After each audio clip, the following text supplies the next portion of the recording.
I'm going to start reassembling a little bit. I'm only going to go just so far for this evening, and then I'm going to let it sit and run. But you can see she's running really good. I guess you can't see that. I'll spin it around here so you can. And she seems to be running in all positions where she was stopping before. Now that's pretty good because I haven't given this a full winding yet. If I could only talk, a full winding yet. So that's a good sign when there's that little power left on this, and she wants to run this good.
Just clean this off a little bit.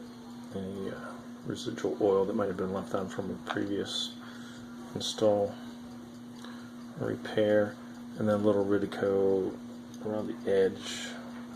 Get fingerprints off.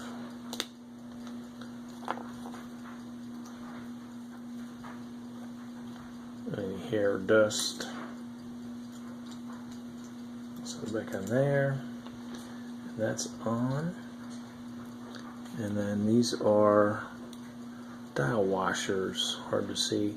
Small, very thin discs that were usually put on around here if they're determined there was a little bit of spacing issues.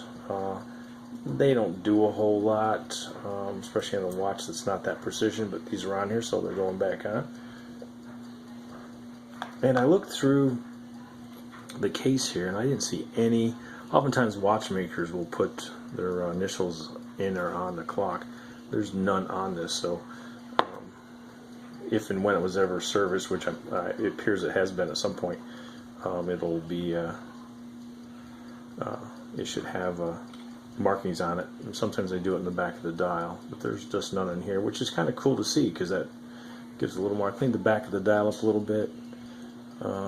Not much. It's still stained pretty good from previous oiling. But normally a watchmaker will put his initials on here at some point, and that's a bit controversial. I think it's cool because you can trace a history, and I think it should continue. A lot of folks think you're just marring it, so don't do it anymore. But I still think, you know, some of these watches could be around, these clocks like this could be around for another 100 years. And it's cool to see what works on them. I will not put any markings on this one though. Alright, that's it for now.